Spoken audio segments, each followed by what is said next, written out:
I'm horrified by this case. I have absolutely nothing. Is that going to work for our show? Do you think? Is that good to have nothing to say? Great. Good job. Doing it. At least I showed up to work today.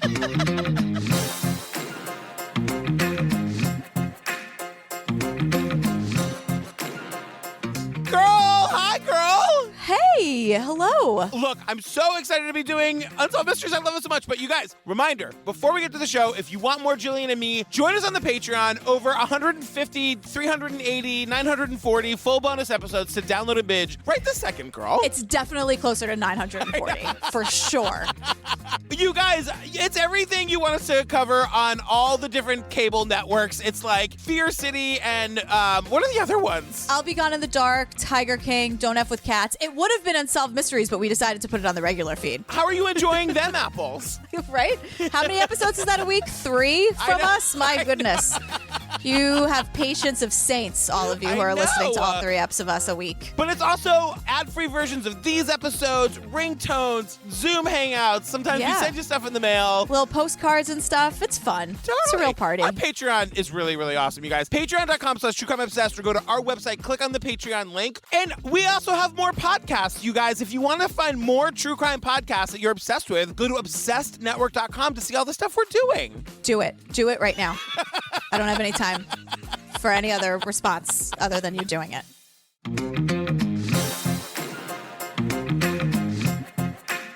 All right, girl. Unsolved Mysteries, Episode 4, No Ride Home, you guys. It's the story of Alonzo Brooks. Yeah, this is really upsetting. It really upset me. It won't leave me. I have a lot of commentary, I feel like, throughout this one. Great. I was like, I don't know at what point in the note-taking I went, wow, girl, you really had a lot to say today.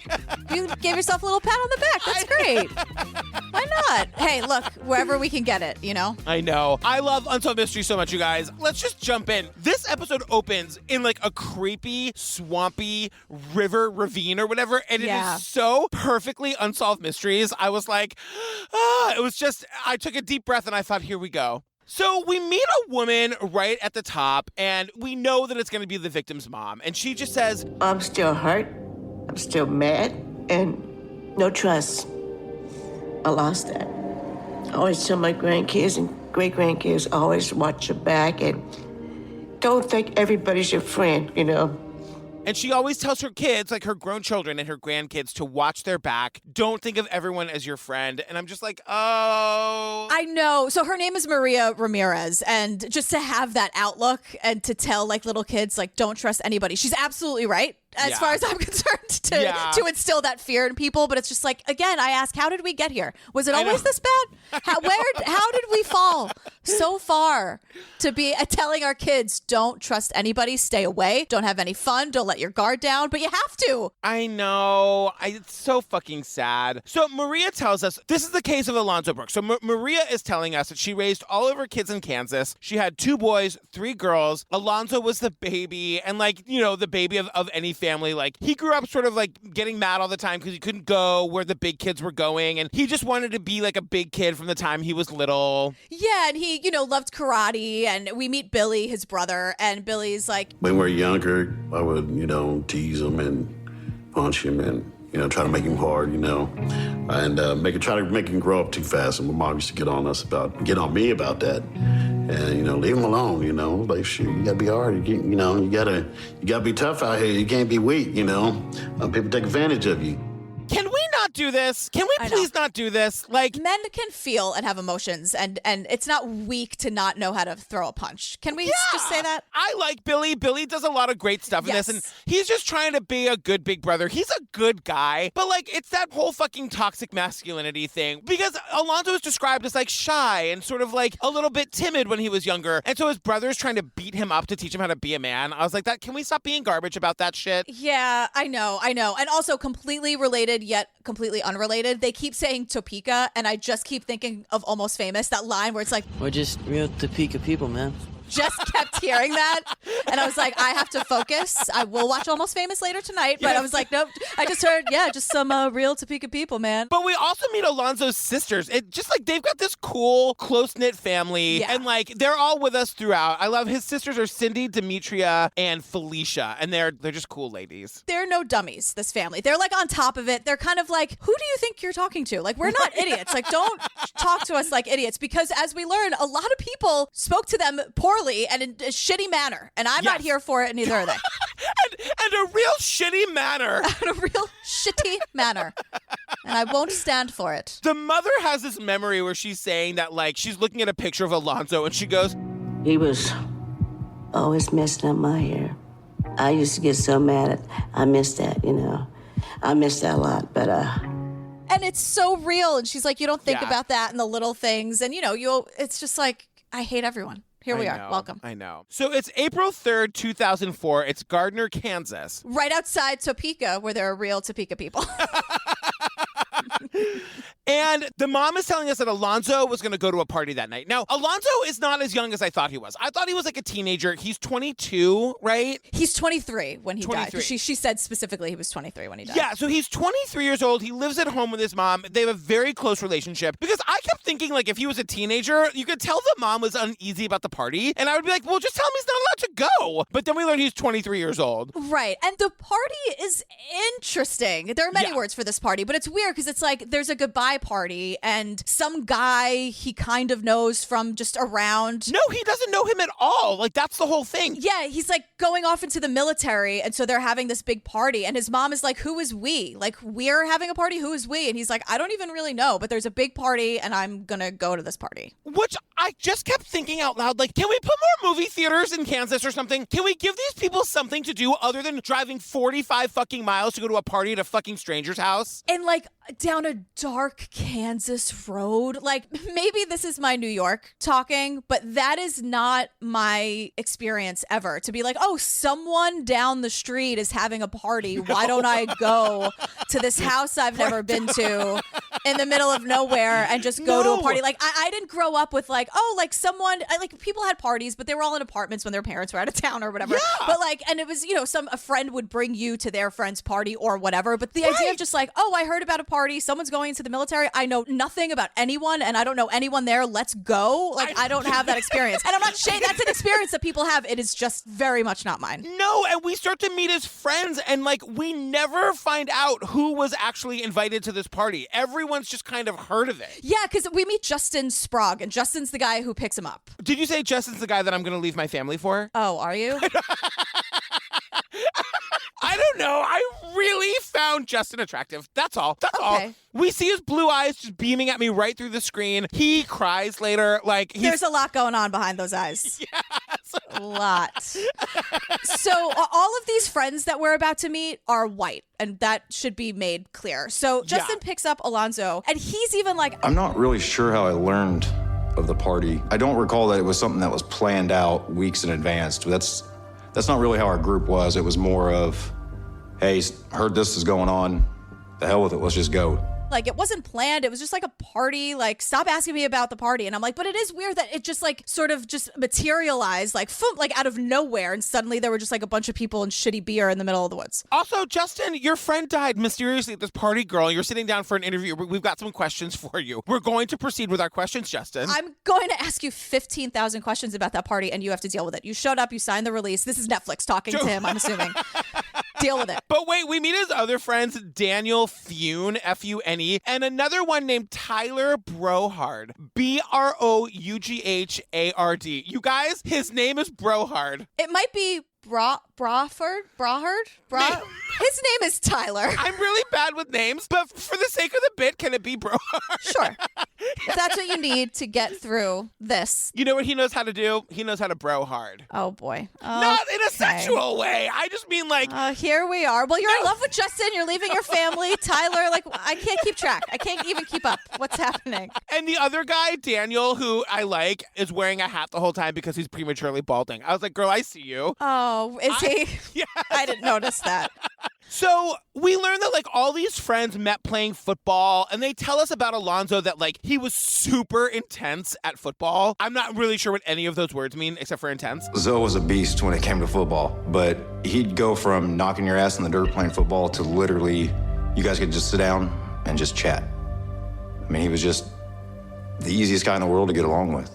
He like left that shit on the field, as they say. He's playing the game, but afterwards he's not gonna like be mad at you because of what happened in the football game. Like he's just like, he's Alonzo. Like, don't worry about it. Because like when I would go to drama club and something would go wrong, I would take that shit home with me for weeks. I would not speak to Christian Polino after the night. I was not the easiest person to get along with at friendlies after rehearsal. Shocking. I know. So Alonzo gets in Justin's car. They ride together. And again, the way Justin tells that story, like he came there to pick Alonzo up and then the other friends showed up and then still it wasn't decided that Alonzo was going with Justin. Like, I don't know. It's all a bunch of straight guys, like poorly planning their evening. Oh, yeah. And everyone's like, I don't know. Are you doing it? No, I guess I'll drive. Oh, okay. Like, and, like all four of them show up in four separate cars. No one thought ahead. Like, why don't we just all go? These guys are really sweet, but like straight guys get a gay, let them plan your night, save everybody a bunch of time. It's really just like a bunch of boys trying to get to a party. Like, oh my God.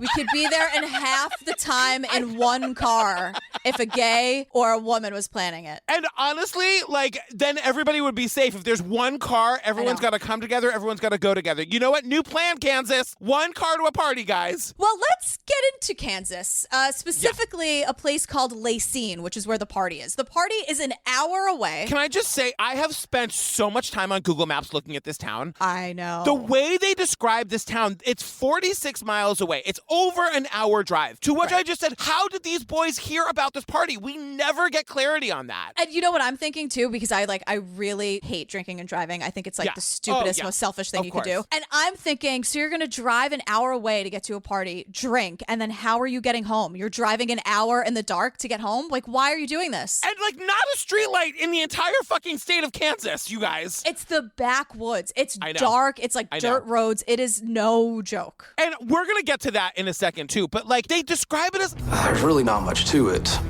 It's a little tiny Kansas town. I think they got like one gas station, no real grocery store, nothing like that. And I'm looking at this town. I'm looking at Google Maps. Like I'm looking at images of this town. And like it really feels like a ghost town. Like there's nobody there. Some of the kids going to this party had never even heard of the town. I know. What? It's not like in Massachusetts where every town is like Worcester, Swansea, Swampscott. It's not like the Lower East Side where you're like, where's John Street? It's not that. It's just King going Street? What? an hour. I used to live on Maiden Lane. I know exactly where John Street is. I'm just saying. Also, the music is so bad. This like cool kid music in the car where it's like... It's really bad. It's really, really cheesy. Unsolved Mysteries, get that out of your folder where it's like music to use, and Unsolved Mysteries, get rid of that one. That is not a good choice. I get what you were trying to do. It's just, it's not working. You will not find that music in Sky's episode coming up in October. No, you most certainly will not. You will not. So they get there. There's like a super long driveway to the house. There's a creek. It actually sounds kind of fucking awesome. I'm like, if it wasn't a murder house, I'd be looking for it on Airbnb. You know what I mean? No. For like a weekend getaway. No? If you don't know the name of the town, you don't know who's going to be at the party, you don't know who's throwing the party. It takes an hour to get there. There are no lights. There's no sign of any human ever or anywhere else in the town. It's next to a creek on a dirt road. Nope. Absolutely not. Well, they get there, and like Alonzo, who again is kind of like a shy, quiet kid, he gets out of the car carrying like a 12-pack of Budweiser cans. Don't get me started. And there was a few people standing out and around the house. Zoe immediately screamed out, "Who wants a beer?" That was how we initiated contact with everybody at the party, was him yelling out, "Who wants a beer?" Who wants a beer? Like all of a sudden Alonzo is the life of the goddamn party. He's generous. I know. You know people bring beer to parties and they're like, oh, this is mine. Get your own. 1,000,000%. Everyone at the party was between 16 and 21 years old, and Alonzo was 23 at the time. Yeah. This is my fucking nightmare as a parent. 16 to 21 years old. Let's talk about this a little bit. Because like I understand that it's not like home footage of the actual party, but you know this is exactly what it looked like. They walk in, there's like ashtrays and cigarettes everywhere, half full bottles of like fucking, gross moonshine and bourbon. There's like kids playing beer pong. And like flip cup and playing cards. Just like everyone is playing a drinking game. Everyone is doing anything they need to do to get as hammered as quickly as possible. Like you see in the reenactment them handing out cans of Budweiser, and I just go, what kind of animals are these people? Where's the Chardonnay? Where's the IPA, girl? Nowhere. If I'm throwing a party, a buttery Chardonnay is never coming through these doors, ever. I ordered a buttery Chardonnay last night, and it came, and I went, she's really wrong about this. I'm really right about it. You know what it is? No matter how cold it is, it always feels like it's warm. And that's why I can't ever, not just that buttery aftertaste, but that's what it is. It never feels like crisp and cold. It always feels room temperature at the coldest. That's what it is. We solved it. Look, I know we have a really important story to tell here, but I can't imagine I'll ever have a more appropriate time to tell this story.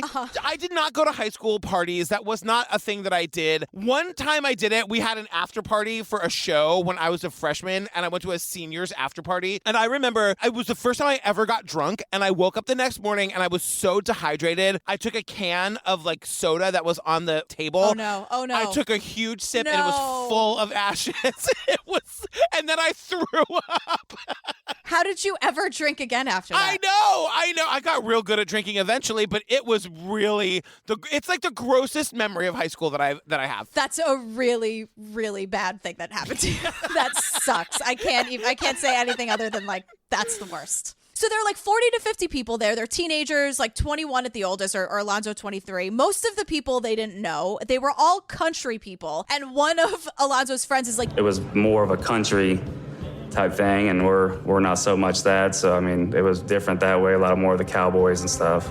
Yeah, we were the city mice from Topeka. Right. And the thing that stands out to me is that all the friends are like, Alonzo is a really kind of quiet guy. He was having a fucking great time. Yeah, he was like breaking out of his shell. And so this is when his friend Daniel, the one that's going prematurely bald and doing his interview with the hat on, he says, Alonzo was like sitting at a table in the kitchen. I had brought a bottle of Jaeger, and I went into the kitchen and sat with him, and we did a couple of Jaeger shots. And when I turned around, I don't know who it was, but him and another guy just were getting into it, and we're face to face with each other. They started seeming like they were going to get a lot more serious, so I stepped in between them, pulled Alonzo to the side, get this guy to the side, try to break it up. Yeah, like they're both at each other's faces, and Alonzo's friends today are telling us basically like this fight happened because these backwoods racists didn't like that a black guy was at the party. Which I totally buy. I believe every second of that sentence. And Alonzo's like, whatever, like I'm not gonna let this ruin my night. I guess like it's broken up and it's just sort of tense for a second and then it dies down. But like put a pin in that. I have a question about that later. Yeah, like nothing came of it. It was just tense and it was like, no, everyone calm down. And then it was sort of like over for this moment. Yeah, and then like the other friends just start to leave. Like Daniel is like, I was only there 90 minutes. I found out about another party, and so some of us left and went to that. And then one of the other friends is like, I left shortly after. I didn't stay too long. I was there maybe 45 minutes to an hour. We just, shook hands, did the hug, and then that was it, and said, have a good night, Alonzo. And that was pretty early. I'd say it was about 11 o'clock or so. Like, how many parties were you going to that night that 11 p.m. was like your first stop? Mm-hmm. You're on their side.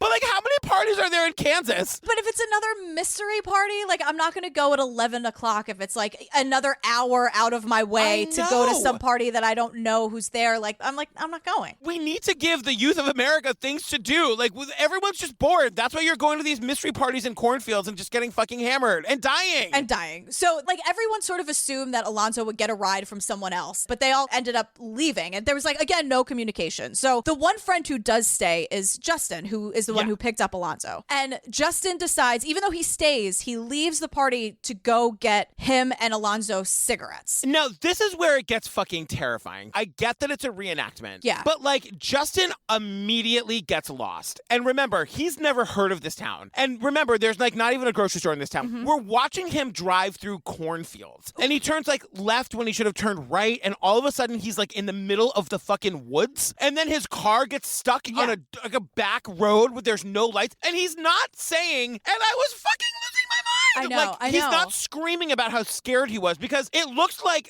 there's only two things that live in the woods, you guys: aliens and serial killers. I thought we were about to get a 2-for-1 Unsolved Mysteries, where this guy was going to get abducted in a cornfield. No, hold tight. That's coming up very soon, though.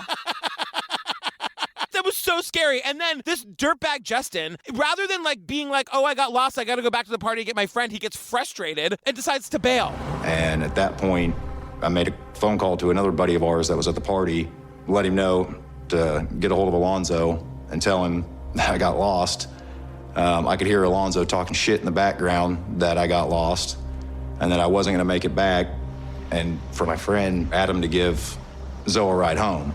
And then Justin says, well, yeah, I trusted my friend Adam to give Alonzo a ride home. And then suddenly we're at the morning after. Yeah, I googled the living shit out of Adam. Like, who the fuck is Adam? Where's Adam? Why isn't he here? Nobody knows. Nobody knows if, like, there's also a moment where Justin is saying his name that it looks like he's trying to remember. I feel like Adam might be a name that he made up for somebody that didn't want to be identified. But then a lot of people online think that Adam doesn't even exist. So I don't know. Yeah. Because I'm like, well, if Adam doesn't exist, like, you would think at the very least Justin's friends would know that Adam doesn't exist. So, like, why are you lying? Like, where is Adam? I need way more information on Adam. Right. And, like, if Adam doesn't exist, did Justin make up Adam to say, like, I thought Alonzo was in good hands, so I felt comfortable not going back to this party that I left him at? And also, why do you need cigarettes so bad that you're driving a half an hour away? When there's another party, just both go to the other party and get your cigarettes on the way. But also, like, if Adam doesn't exist, then Justin legit stranded Alonzo at this party. Right. Like, if Adam isn't real, then Justin left knowing that Alonzo didn't have any other way to get home. Do we believe the cigarettes, or do you think Justin just bailed? No, I believe the cigarettes. I believe it. Like, it's also like they're telling the story in a linear way where it probably wasn't. Like, maybe Justin didn't know the other friends left, or maybe they all thought one of them stayed behind. You know what I mean? Like, these parties, I'm sure, get super messy, and, you know, like, who the fuck knows what's happening? And they were also drinking. 1,000,000%. And it's been a long time. I want information on Adam. If anyone's got info on Adam, DM me. Oh, yeah. Get me in on that. Yeah. So now it's April 4th, 2004, and it's the morning after the party. And we learn Alonzo never made it home. I get this phone call, and is Alonzo home? I go, well, he should be home. So that's when I'd go look in his room. His bed's still made up. He hasn't been in his room at all. He should be home. Instant alarm bells, of course. Like, wait, what? What is happening? So then the phones are ringing like crazy. Everyone's calling around asking where Alonzo is. This is so unlike him. And Justin says, look, according to Adam, air quotes or whatever, according to Adam didn't give Alonzo a ride home because Adam said, oh, well, I thought Alonzo already left. I lost track of him at the party. Like, I barely know the guy, so it wasn't my responsibility. Also, Justin, I'm not the one who fucking brought him. You're the one who brought him. You know what I mean? Like, right. Like, I take back leaving my family for Justin. I take it back. I was going to say, you called him a dirtbag. I was going to say, wow, things really changed. 10 minutes ago, you were leaving your family for him, and now he's a dirtbag. Like, okay, wow. You can keep those steely blue eyes. Keep them. And that, like, 1% body fat. You can keep it, Justin. I don't even want it anymore. Put him right in your pocket. Keep him. Well, you know who also wants to know the answers to those questions? Rodney English, who's Alonzo's best friend. He's here. I got a call. His mom asked me if I heard from Alonzo. I'm like, no. Why? Well, he went to a party last night and he ain't came home. And the people that he went to the party with ain't with him. That was a sign there that, okay, something ain't right. So Rodney and Alonzo grew up together in Topeka, and that was before Alonzo moved to Gardner, which is where he has, like, all these other friends. Yeah, well, Rodney's saying, like, yeah, so everything is, like, really suspicious to me. There are a lot of red flags here. Like, Rodney, who is Alonzo's best friend, Rodney's like, I didn't know these, like, 3 white kids that Alonzo went to the party with. Like, I didn't know who they were. And Rodney's me, because he's like, I don't get it. Like, this guy Justin brought him to the party and then, like, bailed on him. So when they go looking for him, like, Rodney's gonna go with Justin to, like, the farmhouse the next day to try to find him. Rodney makes sure that he gets into Justin's car so he can, like, read him to filth. I kind of talked to Justin and I asked him some questions like how you take someone to a party and you don't come home with them, especially as far as we were out in the middle of nowhere. Everything's like a blurry gray area to me. Yes. At some point, it's like, oh, there's a party. A bunch of kids in like the rural areas are just going to a random party. That tracks. People saying, like, not planning whose car they're going to get into. That makes sense. Yeah, but then, like, now that we're here, I'm like, well, wait a second. Why wasn't there assigned seating on the way to this mystery party? Right? Like the gay who planned the seating arrangement, like, put the people in the cars who had one thing in common, but you had to figure out what it was. Oh, God. Like at Michelle McNamara's wedding. Yes. But so Justin and Rodney get to the farmhouse, and, like, Justin looks right at me and says this as though it's not completely ridiculous. It came up between all of us, let's go check along the wood line, make sure he didn't just get drunk and decide to sleep outside. Why is that an option? Don't do that. It's not. Like, in what world is this, like, perfectly rational kid gonna be like, I'm at a house I don't know, where I don't know anybody. I'm gonna walk down to the creek at 3 a.m, take my shoes off, and go to sleep by the river. Who would do that? Nobody. But the cops are gonna latch onto it big time. So they're at the house, and Rodney finds Alonzo's hat and one of his boots across the street from the house. And he's showing us now. Like, he's walking us to, like, where this actually happened. And then the other boot was found near the creek. And they weren't trying to be hidden, but Rodney's like, it looks like someone was driving down this road and like threw the hat out one window and then like drove a little bit and threw the boot out. And that's what he's thinking. Rodney says, like, after that, like, while they were searching for this and they were finding the stuff, some guy in a 4-wheeler pulls up. Some guy rolled up on a 4-wheeler and came from back that way. That's the guy that told us we had to leave. At that point, we knew what was up. Something's not right. He's missing. Something's totally wrong. Something happened to my brother. Sorry, but I gotta get the fuck out of here. I mean, I do not feel safe at all.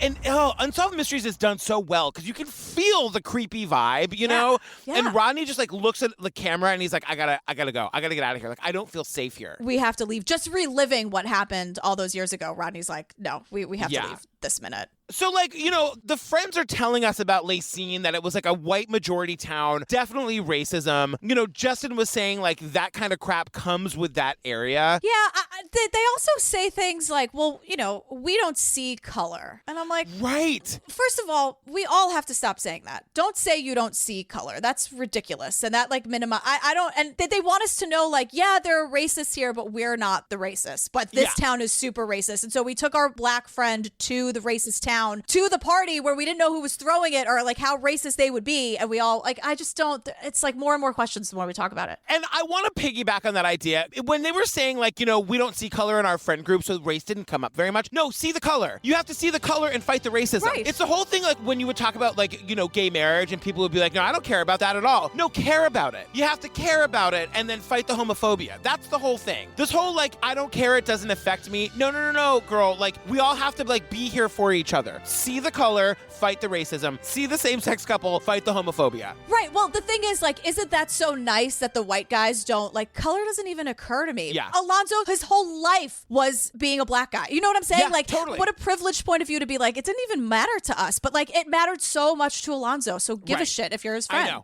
I know. And it really is stark, the idea that like Alonzo was the one black guy in this party full of like white people surrounded by cowboys who everyone is saying was racist. And it's also like, if you know, by the way, that you've brought your black friend to a party of racist cowboys, their words, not mine, Cygne, don't DM me, then don't leave him there. Like, can you make sure that like your black friend is protected at the racist party? Well, that's what I am screaming about in my notes, because Justin is saying, look. When I left him, he was having a damn good time. He was still laughing, joking around. There was no animosity in the air, like that you could feel. Like, you know what I mean? There hadn't been a single, maybe other than a couple couples, bitching back and forth between each other. There was no issues, period. But wasn't some guy just in his face 2 minutes ago? Didn't we just hear that there was tension there? There does feel like there's a fair amount of responsibility distancing with Justin. I feel like Justin is trying to distance himself a lot from the responsibility. Well, yeah, because think about how guilty you would feel for the rest of your life if you were Justin. Yeah. Totally. And we get a little bit of that later. So we're back with Maria, Alonzo's mother, and she calls the cops 2 seconds after she gets the, is Alonzo home thing. And she's like, these idiot cops were so adorable when they tried to tell me to wait 48 hours before I cared about my son missing. And Maria's like, absolutely not. He's my son. Something went wrong at that party. I'm not waiting another second. Do your job. Yeah. And his sisters are saying like, yeah, if he didn't come home, something was definitely wrong. He wasn't the kind of person to stay anywhere, which I just was like, that's an interesting way of saying that. Yeah, like if there's a shitty party or a weird situation, Alonzo is out. Totally. So we're back with his brother, and his brother is saying that like, I got a call Sunday night from my mom. My mom was frantic, and I was telling her, calm down, what's going on? She kept saying, your brother hasn't come home. Me and my wife got up on that Monday and drove down to Cygne. Got in touch with the owner of the house where the party was at, and we find out that the house was empty. The brother is getting it done. Like, between his home and Lacine, he gets the owner of this house on the phone. I don't know how he found him. I have no idea. So it's Billy, the brother, and Cygne, his wife. So it's Alonzo's sister-in-law. And Billy, the brother, is like, so it's weird because the town feels very abandoned and so does the house. And I'm like, but where was the owner during the party? Like, who, like, what is going on? Like, I wish we got more details about the owner. Like, I wish Billy was like, and they were like a 40-year-old guy or like a young kid or something. Here's the thing about this property, because Billy is saying he gets in touch with the owner, and the owner's like, yeah, it's a rental property, but it's empty. Right. Now, the party was last night, and from all the boys, we heard that, like, there was 4 guys who lived in the house, and one of them was going off into the service. But from the owner of the house, who rents it out as a rental property, he's saying the house was empty. And then the sister says when she got to the house, she's looking in the windows, and she's like, there was nothing in the house. It seems impossible that there was a raging party here like 6 hours ago. Yeah. This is the unsolved mysteriesness of this all, because, like, I'm getting, like, the hairs on my arm is standing up. Like, are we in some sort of, like, out of time situation? Like, what the fuck? I thought we were getting,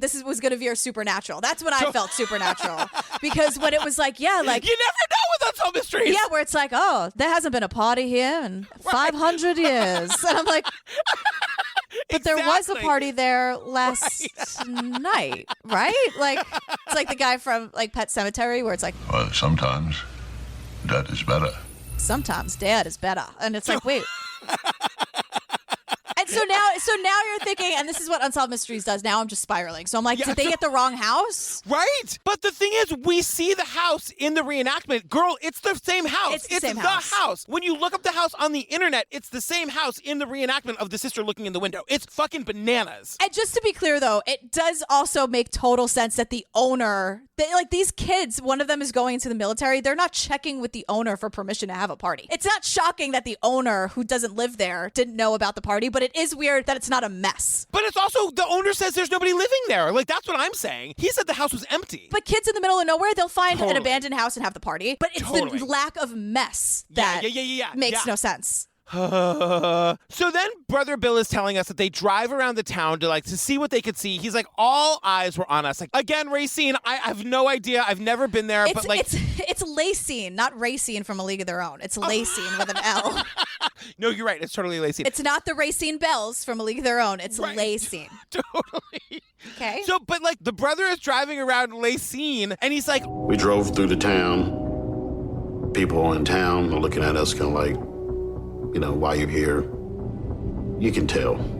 You can tell when eyes are on you. It just feels like that creepy Village of the Damned, like, town or whatever, where, like, everyone has a secret. It's so fucking spooky. And they don't like outsiders, and they don't like not white people. It's just, it just sucks. And so, like, they go up to the sheriff, and they're like, hi, so something's up with my brother. Like, something terrible happened. Here's the deal. And the sheriff's like, he's gonna show up anytime. He's just probably out doing what kids do, just walking around. And I remember my response was, how many people do you know that are out walking around with no shoes on? And it had rained. And Cygne, the sister-in-law, is like, so you know a lot of people who are out walking around with no shoes on? Is that a thing here in Lacine? Like, what are you saying to me? Because remember, they found his shoes. If what the sheriff is saying is right, he would be walking around aimlessly after, like, not showing up at home with no shoes on. And it had just rained. Right, exactly. And then, like, some other people are saying, like, he probably tried to walk home. You guys, it's 46 miles. Yeah, No, he's not just walking around aimlessly. That's not what happened to Alonzo Brooks. He didn't just like go for a walk. No. So April 7, 2004, the case is handed over to the KBI, which is the Kansas Bureau of Investigation. And we're told that within a few days of the reported missing person, there was an extensive search. A few days, girl. I just have so much time is going by. I know. It's days and days. And so then we meet the Sheriff Martin guy. Yeah. And he's on the news. Like back in 2004, he's on the news with not a single care in the world, no emotion, no feeling, nothing, no empathy whatsoever. He's actually bothered that they have to look for a dead body, which I don't care for. The Monday following the party, this department was there with air scent tracking dogs and walked the area. Also, the Kansas Highway Patrol supplied a helicopter But, they do an extensive search. Like, they get the KBI evidence and recovery team. They walked the creek bed. There's a helicopter search. The FBI joins in the search team. Yeah. They're way too late. This all needed to happen on day one. It's been like 3 or 4 days now. But, there is an extensive search, and we meet this guy, Bill Feller. They bring in a dive team, and this guy, Bill Feller, is like the head of the dive team. And this is a couple days even after. We're at April 12th already. Yeah. Like, it's a week. Yeah. And Bill is telling us that, like, when we came out here and we did the initial search, water was 3 feet high or 3 feet deep in the deepest part. We had 3 guys in the creek that started from this bridge and walked down to the T right here. And then we had 3 people on either side walking and clearing brush and everything like that all the way down. And they found nothing. Like, they say they found nothing to indicate that a body was in the creek at all. Keep that in mind. Yeah, and they told the sheriff, they were like, we'd be happy to come back and do, like, more searches if you want. And he says, we were never invited back. Oh. I know the police are garbage, but, like, I gotta say, it seems like the search was pretty extensive, Like, it seems like they searched the area, they searched the creek. I mean, of course they could be doing more in between the house in Lacine and back in Gardner, but, like, just as far as the actual area where he went missing, it seems like it was pretty thoroughly searched. Don't you agree? I mean, this guy was an outside water rescue team that the sheriff called days and days later. So I'm sure Bill did his job, but the sheriff should have done their job since day one. And that's what I'm always going to come back to here, because now it's April 15th and Alonzo's been missing for 11 days, and they are at a total loss. They're like, I don't really know. But only a couple days earlier did they ask Bill Feller and his research team or his search team to come in. So, like, sheriff, do your job from the beginning and maybe we wouldn't be here. Yeah. So they find nothing. They've got no information. Because the cops are saying, look, we know exactly what happened. Your friend got hammered, took his shoes off, tried to walk home, and then vanished. And Justin today is like, total bullshit. And that's what we kept trying to tell him. A, that's out of his character in general. And B, his ankle's messed up. Why is he going to just take off his boots and then truck, I don't know how many miles home? Nobody is trying to walk 46 miles. Nobody is doing that. That is completely insane. And also, here's my question. For the sake of argument, let's say that happened. Let's say, for the sake of argument, Alonzo got drunk, he took his shoes off, he tried to walk home. Can you still give a shit? I know. Can you still want to find his body for the sake of his friends and family? Like, can you still want to try to put this person to rest in a proper way and not just have him perish in nature? Can you care at all? 1,000,000%. And the one other thing I would really like cleared up is I'm assuming that Alonzo didn't have a cell phone. No one ever mentions it, but I'd like to know for sure. It seems like Alonzo did not have a cell phone. Right, because Justin had to call somebody else to get in touch with him when he got lost. Adam. DM me, girl. I want to hear from you, girl. I'm looking for you. Now maybe this is really supernatural. Like, maybe Adam, like, he spoke to someone and Adam is the ghost in the house, and then, like, there's no record of Adam, or like someone on that property was named Adam in the 1700s or something. Totally. Spooky. So Brother Bill is telling us that, like, of course the family wants to search the area themselves, and they're told that they're not allowed to. But a month after Alonzo goes missing, the sheriff is like, you know what, girl, we didn't find anything, so have at it. Go for it. If you and your family want to do a search, help yourselves. Right, and the community really shows up for them. They get a lot of people to come and help them in this search. And so this Karen Turner woman is a volunteer, is like a search volunteer. She's a good Karen, you guys. We found a good Karen. She's a good Karen, and so she's like... There was a white shed that's not there now. And we had always said somebody needs to search that shed. That's where we were actually headed, toward that. We were digging, where we could through all the brush, and we got down there, and I looked up, and I said, oh, crap. They find Alonzo's body, and they call to Alonzo's brother and his uncle. And so then, like, as soon as they find Alonzo, like, all the law enforcement shows up. The FBI, the KBI, the helicopters, like, everyone is on the scene immediately. I feel like they were all, like, at a diner down the road. Like, they just called the search off, and they all went out for lunch, and now they're all back. Well, apparently nothing happens in this small town full of racists with one stoplight. Right. Okay. No grocery store, one gas station, you guys. Okay, bye. Just passing through. See you later. And so, they get the body, and they bring the body to Dr. Eric Mitchell, forensic pathologist. Good grief. You guys, not since Grizzly Man have we encountered such a weirdo forensic pathologist. Loves his job. Yeah, and there's a lot of conspiracy theories about this guy online that he's covering up what really happened. Because, like, we'll go through this quickly, but, like, he just says, like, from the beginning of the examination, what he had was a decomposing body. The body was clothed. There were some personal items, including a ring. And he says that, like... No evidence of any acute bone fracture. no evidence of a sharp force injury nor a gunshot. Could he have drowned? Yes. But there are no specific anatomic signs to make a determination of drowning. And he says, like, it's not as cut and dry as that, because he says, like, could he have drowned? Yes. But by the time he got to me, I wouldn't have been able to tell that. Right. So he's saying that the cause of death is undetermined. Exactly. And the family and friends refuse to believe that it was an accident. Justin, his friend, is like, this has foul play written all over it. Yeah, and it's like his boots and his clothes were, like, on the other side of the road. Like, the creek is behind the house. The road is in front of the house. Right. The road is, like, far from the house. And the shoes and the boots are over there. Like, what? And we get this newscaster who's just saying, like, the night of the party, witnesses say there were 4 men living at this house. They've now since been evicted. But what happened at the party and whether it was a hate crime is still under investigation. The night of the party, there were 4 men living at this house. They have since been evicted. I have 8 million questions. So we know who was at this house then. I mean, so initially we're told that there were 2 people living at the house. One of them was going off to the service. Then we track down the homeowner, and he's like, there's nobody living at the house. We rent it out, but there's nobody living there. Now this newscaster is telling us there were 4 people living there, and more than anything else, all I could think about was how fucking disgusting those bathrooms must have been. Oh, just unspeakable. But my thing is, because of all of those unspeakable, because of all of those twists and turns in the story, that alone warrants a deeper investigation. Exactly. Like, even like at its core, get those questions answered, and also give a shit about a human being, please. And you know, we haven't said this as much as it's said in the episode. Like, the idea that's floating around out there is that it was a hate crime, that it was a murder, that was a hate crime, because he's in this racist town. He was at a party full of racist cowboys, their words. I'm not saying they were or weren't. I'm just saying that's what they were saying. Right, because, you know, Cindy, the sister-in-law, is like... One of the things that I've heard is that there was a girl there, a white girl, and maybe she flirted with him or maybe he flirted with her. And they got too friendly. And some of the other guys that were there at the party didn't like it.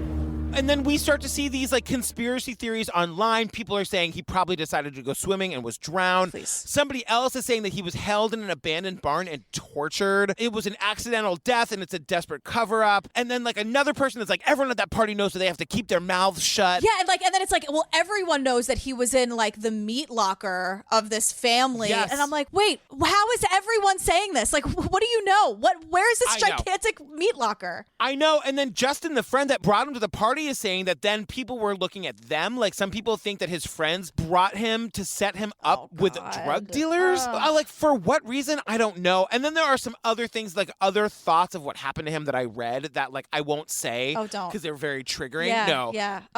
And the thing is, like, FBI is still looking into if this was a hate crime, because the thing is, the cops are like, look, we searched that area. The body was never there. And it's like, right, so between the KBI, the FBI, the underwater team, the search dogs, no one found him. And then the day you let the family search, 30 minutes into the search, this good Karen finds him?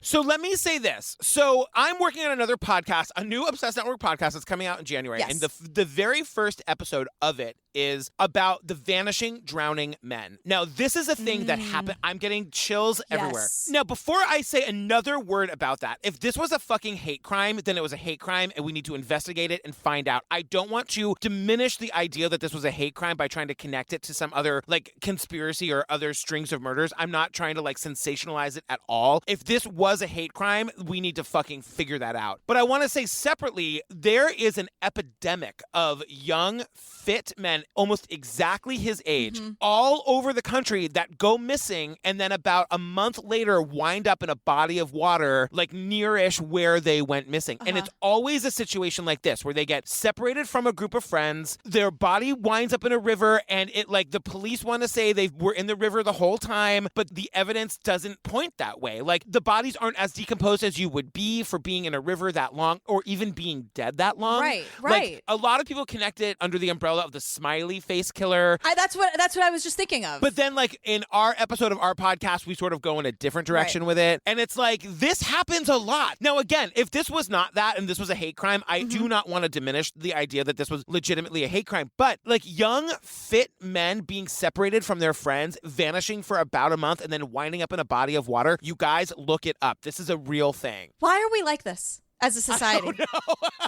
Why is this a tangent that we were just capable of going on? Why were we able to go down this road? Why? Yeah, and I mean, and then, sort of towards the end, we finally get Justin, like, accepting some responsibility, crying. It's my fault. I should have been there. He wouldn't have been alone. I'd have gone down with him fighting. I'd trade places with him today. In a heartbeat. I believe he feels that way. Yeah. But you guys, like, I don't know what to say. We have to take care of each other. Yeah. Like, I think about Natalie Holloway. Like, when you're with your girlfriends on a vacation in a foreign country, don't leave them alone at a bar. You guys, when you're with your black friend at a party full of fucking racists, don't go to the party. If you do, don't leave them there. Yeah. Can we just take better care of each other, please? Yeah, and there's sort of this stigma that it's like you only have to tell that to groups of girls. I'm thinking of Roll Red Roll too. Like, oh, well, she shouldn't have gone to the party. And it's like, it's not just young teenage girls who can be in danger. Everyone look out for your people, no matter age, well, whatever, or gender, whatever you are. It doesn't just happen to young teenage girls who can be in danger going to a party. Everyone's in danger all the time. If you've learned anything, we're all in danger all the time. We are all at risk 24 hours a day, whether you're in your home, Golden State Killer, or whether you're out at a party. Everyone is in immediate danger 24 hours a day. Good night.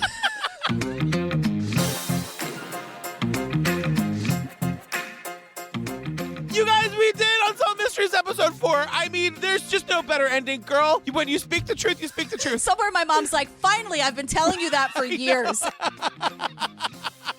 I love Unsolved Mysteries so much. Oh, there's some news in the case, kind of. Like, I think after this episode aired, the local authorities decided to reinvestigate it as a hate crime. They exhumed the body. We don't really have any more information than that when we're recording this. Yeah, I don't know. Yeah, there might be some breaking news somewhere down the line. I mean, look, if people at this party in the small town killed this guy, like, people know. And, like, those secrets are impossible to keep forever. If that's what happened, we're going to find out. I know, and I can't believe I'm going to say this. According to a lot of comment sections online, everyone knows where the meat locker is or the freezer, and it's like some family that, like, everyone is talking about or something. God. I don't know. Well, you guys, if you want some more laughs, join us on the Patreon. Like, hundreds of episodes to download a binge right this second. It's where we cover all the series. Yeah, I'll Be Gone in the Dark and The Jinx and Making a Murderer, Don't F with Cats, Tiger King, Fear City, The Vow, everything everything you've been screaming about us doing, we've probably done it. Yeah, anything that you can think of from HBO, Netflix, Hulu, Oxygen, ID, all those series are on the Patreon. Go check it out. Join us.